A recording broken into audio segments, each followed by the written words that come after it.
कृत्रिम बुद्धिमत्तेचा वापर हा आम्ही आणला।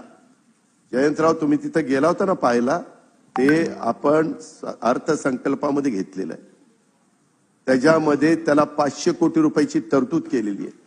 आणि आपण नेहमी म्हणतो की शेतकऱ्यांनी आधुनिकतेची कास धरली पाहिजे आणि ही एआय ची सुविधा निर्माण करून देण्याची सरकारची जबाबदारी आहे आणि ती जबाबदारी वेळीच सरकारने त्या ठिकाणी ओळखली आणि म्हणूनच पीक नियोजनाचा सल्ला देण्यासाठी आणि त्याची उत्पादकता वाढवण्यासाठी एआय तंत्रज्ञानाच्या वापराला प्रोत्साहन सरकारने द्यायचं ठरवलेलं आहे।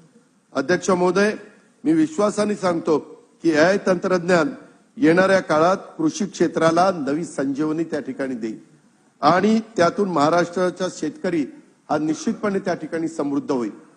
अध्यक्ष महोदय, इथं सभागृहात बसणाऱ्या काही शेतकऱ्यांनी जाऊन बघितलेलं आहे। पहिलं ते ऊसाचं टनेज होतं 60-70, 100 टनाच्या पुढे जयंतराव गेलं की नाही टनेज। आज टनेज वाढल्यानंतर त्याचा डायरेक्ट इनडायरेक्ट फायदा शेतकऱ्यालाच अध्यक्ष महोदय होणार आहे। सरकारवर बोजा पडतो ही गोष्ट खरी आहे, त्याच्यामध्ये थोडीशी तूट देखील वाढते, परंतु आम्ही विचारपूर्वक 45 lakh 3 horse power 5 horse power 7.5 horse पॉवरच्या शेतकरी वर्गाला आम्ही त्या ठिकाणी मोफत वीज देण्याचा निर्णय घेतला। हा शेतकऱ्यांच्या करता घेतला नाही, एआयचं तंत्रज्ञान विकसित करण्याच्या करता जसं आम्ही पावलं उचलली तशा पद्धतीने हाही महत्वाचा निर्णय।